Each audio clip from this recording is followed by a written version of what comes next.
Good morning, beloved. Today, let us walk together in the garden of faith and talk about something close to every seeking heart: prayer. Prayer is not just words whispered into the wind. It is the language of the soul, a bridge from our burdens to divine wisdom.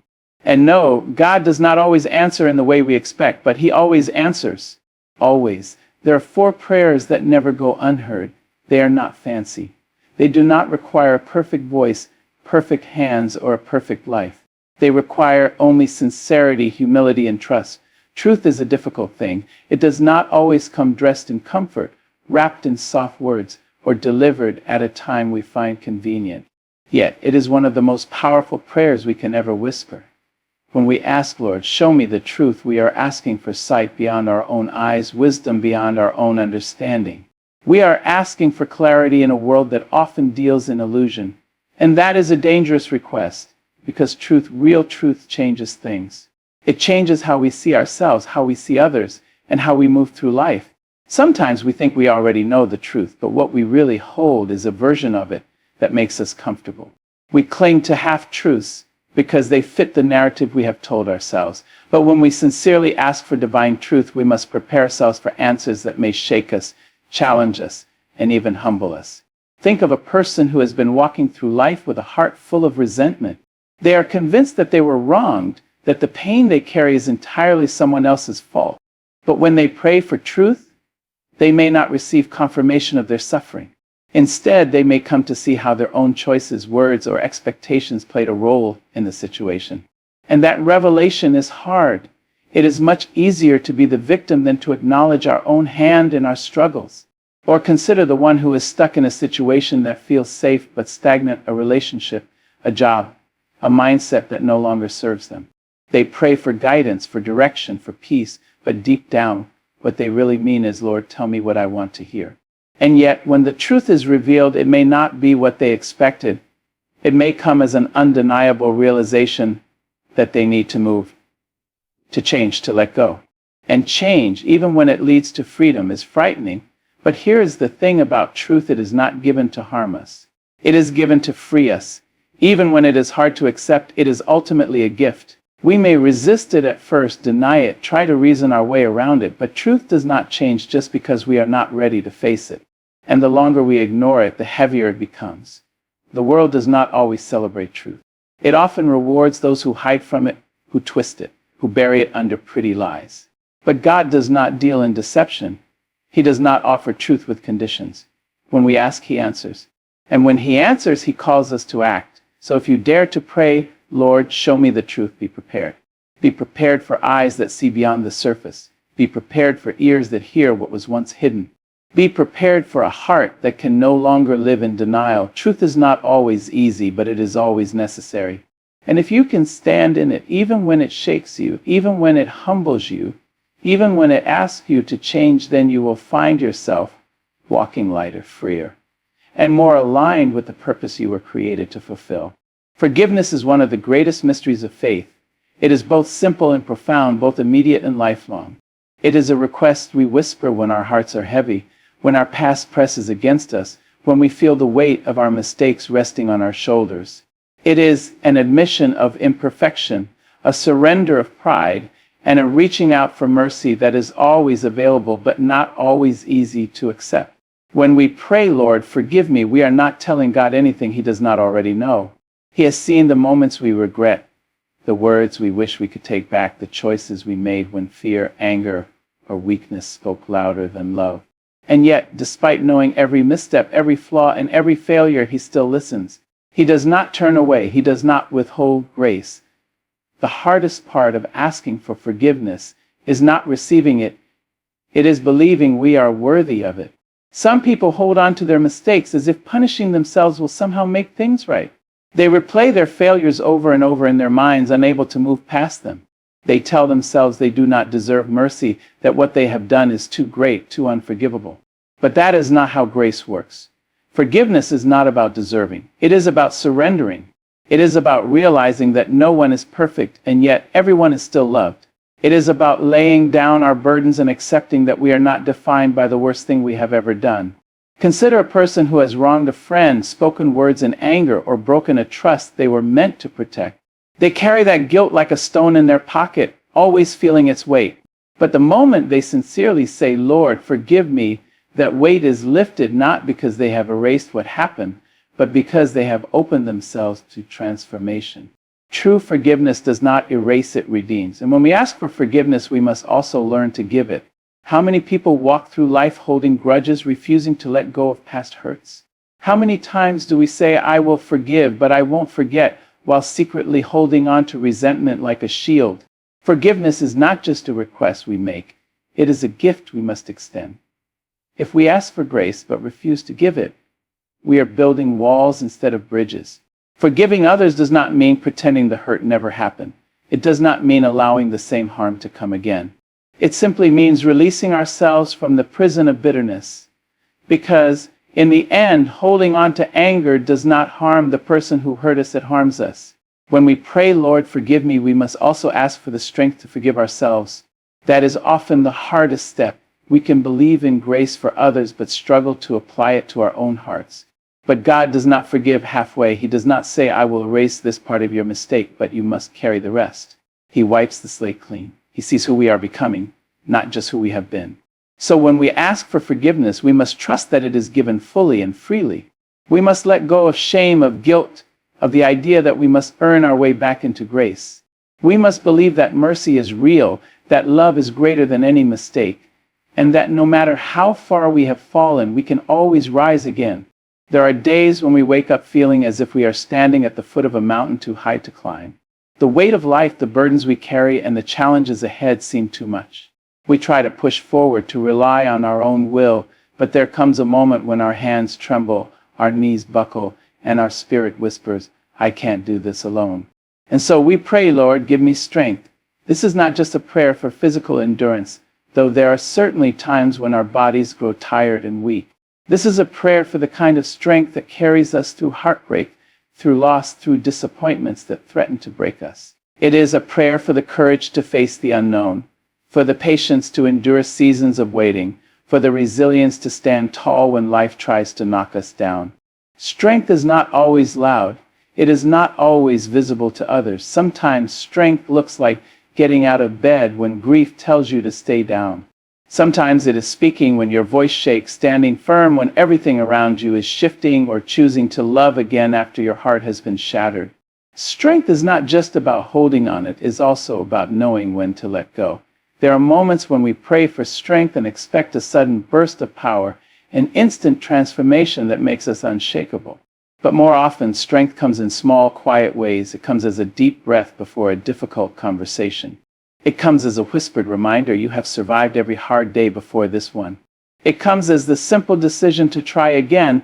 Think of a person who has been walking through the valley of struggle, perhaps battling illness, financial hardship, or the wounds of betrayal. They pray for strength, hoping for immediate relief, but instead they find themselves simply moving forward one step at a time. And that is strength. Strength is not always about overcoming instantly. Sometimes it is about enduring until the breakthrough comes. Sometimes strength is found in surrender. We think of strength as fighting, as resisting, as pushing forward no matter what. But there are moments when true strength is in knowing when to pause, when to lean on others, when to admit, "I need help." Too often we carry the weight of the world on our shoulders, believing we must be strong for everyone else while secretly crumbling inside. But strength is not about never falling, it is about always rising again. And strength is not meant to be carried alone. Just as a tree does not stand tall without deep roots, we, too, are held up by the prayers of those who came before us, by the love of those behind us, by the unseen hands of divine grace lifting us when we cannot lift ourselves. When we ask for strength, we are not asking to become unbreakable. We are asking for the ability to bend without breaking, to endure without losing hope, to keep going even when we are afraid. Strength is knowing that even in our weakest moments we are never alone. It is believing that no storm lasts forever, that no valley is endless, that the same power that created the mountains and the oceans is also within us, helping us rise, helping us move, helping us stand. So when you feel weary, when life feels heavier than your hands can hold, when you are tired of fighting battles that seem endless, remember this: strength is already within you.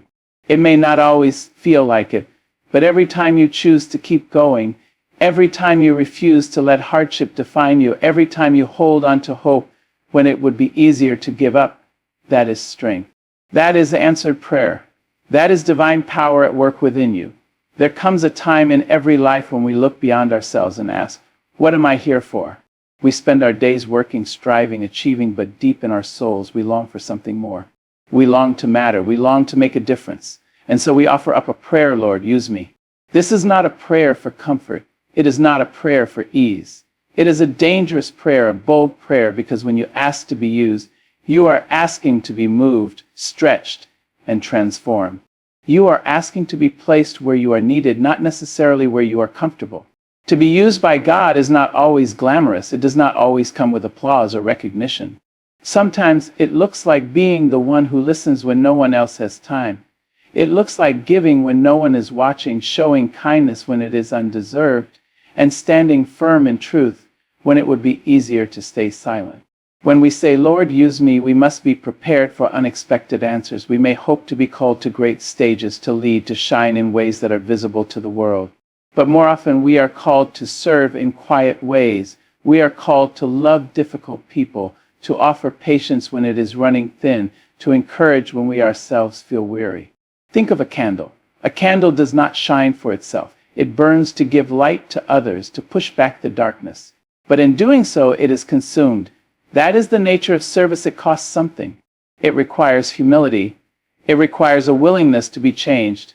There are those who say, I want to be used, but I am not good enough. I have too many flaws. I have made too many mistakes. But God does not call the perfect. He perfects the willing. The world may look at your past and see brokenness, but God looks at your future and sees purpose. Nothing you have been through is wasted. Every trial, every tear, every challenge has shaped you for the work ahead. Being used is not about being the strongest, the smartest, or the most talented. It is about having an open heart, a willing spirit, and hands that are ready to serve. It is about saying, I may not have much, but what I have I offer. And when you make yourself available, be ready. Opportunities to serve will come. They may not come in the ways you expect. They may come as a friend in need, a stranger looking for kindness, a child seeking guidance, or even an enemy requiring grace. The question is not whether there is work to do. The question is whether you will answer the call. Service does not always feel significant in the moment. You may never know the full impact of a kind word, a helping hand, or a moment of patience. But the smallest act of love can ripple outward in ways you cannot see. The seed you plant today may grow into something far greater than you ever imagined. So when you pray, Lord, use me, understand that you are asking to become a vessel. A vessel does not choose where it is placed. It does not decide how it is used. It simply makes itself available, trusting that it is part of a greater design. And when you allow yourself to be used, something incredible happens. The more you pour out, the more you are filled. The more you give, the more you receive. And one day when you look back on your life, you will not measure it by what you gain, but by what you gave. You will see that every moment of kindness, every sacrifice, every act of love was not just work, it was purpose. It was an answered prayer. When we pray, we often have a picture in our minds of how the answer should come. We imagine a door swinging open effortlessly, a clear sign pointing the way, or a blessing arriving in neat, perfect packaging. But God's answers rarely follow our expectations. They do not always come with trumpets and flashing lights. Sometimes they come in whispers. Sometimes they come through trials. Sometimes they come disguised as disappointments, as endings that are really new beginnings. It is human nature to seek control. We want to know the details, the timeline, the plan. We want God to move in ways that fit our desires and schedules.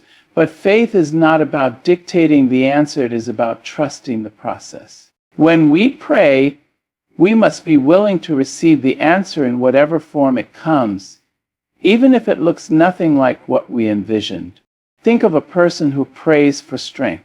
They may hope for an instant infusion of power, an immediate lifting of their burdens. But instead, they find themselves placed in situations that test their endurance, challenge their patience, and stretch their limits. In the moment, they may wonder why their prayer has not been answered. But later they realize that every struggle made them stronger. Every hardship prepared them for what was ahead. The answer came, just not in the way they expected. Or consider someone who prays for love. They ask for companionship, for someone to walk beside them. They expect love to arrive in a romantic way, to come through a perfect partner. But instead they find deep, abiding friendships. They discover love in the kindness of strangers, in the support of family, in the beauty of self-acceptance. Their prayer was answered, not with what they wanted, but with what they needed. Sometimes we pray for open doors, but God allows a door to close instead. We see it as rejection, as failure, as loss. But what if that closed door is protection? What if it is redirection? What if beyond that door there was something that would have harmed us, delayed us, or taken us further from our true purpose? The no we receive today may be the yes that saves us tomorrow. We must remember that God sees the entire picture while we see only a fragment. Imagine a child who wants candy for dinner. To them it seems like a good idea, a simple request. But a loving parent, knowing what is best, does not grant it. The child may be disappointed, frustrated, even confused.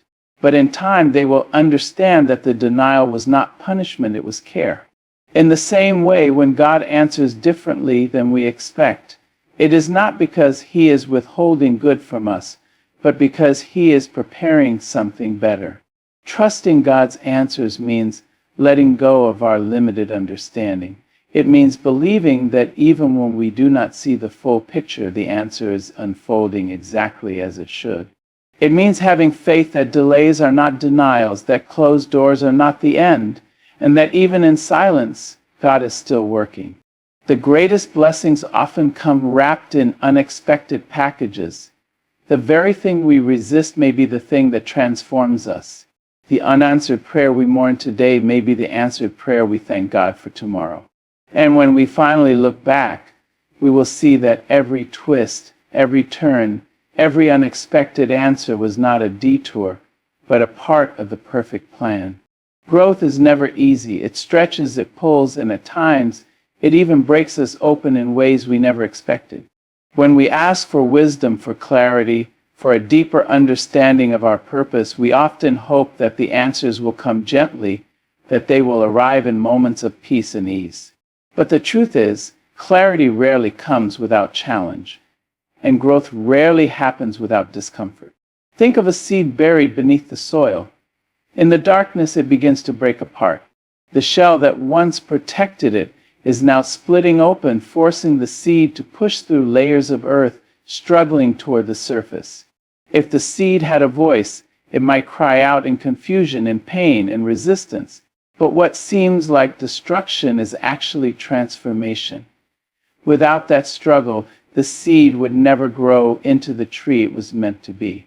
And so it is with us. We pray for guidance, for revelation, for a deeper connection to our calling, but we do not always recognize the process when it begins. Instead of immediate clarity, we find ourselves in the midst of trials, of disappointments, of uncertainty. We wonder why the road is so difficult, why everything seems to be falling apart instead of coming together. But what if that breaking, that struggle, that season of discomfort is the very thing leading us to the clarity we seek? There are moments in life when everything familiar is stripped away, jobs lost, relationships ending, plans unraveling. It is natural to feel lost in those moments, to question whether we have taken a wrong turn. But clarity often comes after the storm, not before it. Only when we are forced to let go of what we thought we needed do we begin to see what was meant for us all along. Consider a person who has spent years pursuing a dream only to face setback after setback. They question whether they misunderstood their purpose, whether they should give up entirely. But what if the struggles they are facing are not roadblocks, but stepping stones? What if each disappointment is shaping them, refining them, teaching them the resilience and wisdom they will need for what is ahead? Discomfort is a teacher and challenges are preparation. No great transformation happens without a period of stretching, of uncertainty, of wrestling with the unknown. The caterpillar does not become a butterfly without the cocoon. The diamond does not form without pressure. The strongest trees do not grow in easy conditions. They grow in the storms, in the winds that force their roots to dig deeper. So often we ask for clarity, but we resist the process that brings it. We want answers, but we do not want to be uncomfortable. We want growth, but we do not want to be stretched.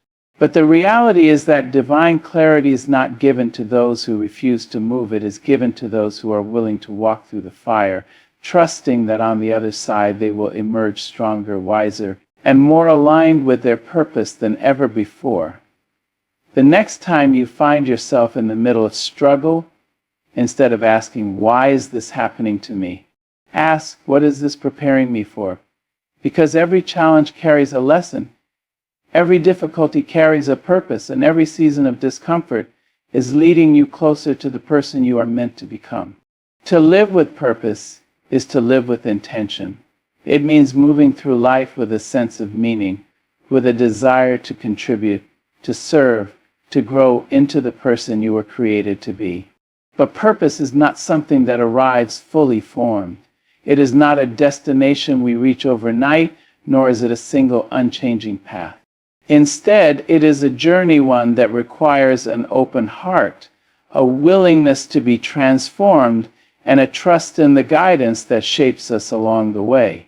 True purpose is not rigid. It is not found in holding tightly to our own plans, our own expectations, or our own understanding of how life should unfold. Instead, it is found in surrendering to something greater, in allowing ourselves to be shaped by experiences, by wisdom, by the quiet nudging of divine guidance that whispers to us in moments of stillness. To live with purpose is to remain open to change, to growth, to new directions we never imagined for ourselves. Think of a river. A river does not resist the landscape it moves through. It does not cling to a single path or refuse to change its course. Instead, it flows where it is led, carving out new spaces, shaping the world around it while allowing itself to be shaped in return. In the same way, living with purpose means being willing to move where we are called, to embrace the transformations that come with each new season of life. But transformation is rarely easy. It requires us to let go of old versions of ourselves, to release habits, mindsets, and even relationships that no longer serve our growth. It calls us to step into the unknown, to trust that even when we cannot see the full picture, we are being led in the right direction. And guidance, when it comes, often arrives in unexpected ways. It may come through a closed door that forces us to find another way. It may come through a challenge that pushes us beyond our comfort zone. It may come through the voice of a mentor, a stranger, or a sudden realization that shifts our perspective entirely. Consider a person who has spent years pursuing a goal, believing it to be their life's purpose. They work tirelessly, pour everything into it, only to find themselves feeling unfulfilled, disconnected. Then life disrupts their plans, a setback, a loss, a moment of crisis. At first it feels like failure, but in time they realize that this detour was not an ending, but a redirection. It was an invitation to something greater, something more aligned with who they are meant to be. This is the nature of purpose. It is not something we force. It is something we discover again and again as we allow ourselves to be guided. Living with purpose also means being open to learning. No one arrives at wisdom by accident. It is gained through experience, through listening, through seeking out the voices and perspectives that challenge us to grow. A person who refuses guidance, who believes they already have all the answers, will remain stuck. But a person who approaches life with humility, who is willing to learn, to be shaped, to be changed, that is a person who will continue to walk in purpose, no matter where life leads them. And perhaps most importantly, living with purpose means being willing to serve. Purpose is never just about personal success or achievement. It is about impact. It is about using our gifts, our talents, our experiences to uplift others, to contribute to something beyond ourselves. But to do that, we must remain open to new ways of thinking, to new opportunities, to the quiet whispers of guidance that nudge us toward our greater calling. So, to live with purpose is not to hold tightly to our own plans, but to remain open to transformation. It is to trust that even in uncertainty, even in change, we are being shaped into who we are meant to be. And it is to understand that our greatest impact, our truest fulfillment, will always come when we allow ourselves to be led by something greater than ourselves. So, as you walk through life, remember this: purpose is not something you chase, it is something you uncover piece by piece as you remain open to growth, to change, to divine guidance. It is not found in resisting transformation, but in embracing it, in trusting that every twist, every turn, every unexpected detour is shaping you for something greater. Let go of the need to have all the answers right now. Instead, walk forward with faith. Be willing to learn. Be willing to be stretched. Be willing to follow the quiet whispers that lead you towards something bigger than yourself. Because when you live with an open heart, when you allow yourself to be transformed, you will find that your purpose was never lost, it was unfolding all along. And in the end, you will not measure your life by what you have accumulated, but by what you have given, by the lives you have touched, by the love you have shared, by the ways you have allowed yourself to be used for something greater. So, step forward with courage, trust the process, and know that as long as you remain open to transformation, you will always be walking in purpose.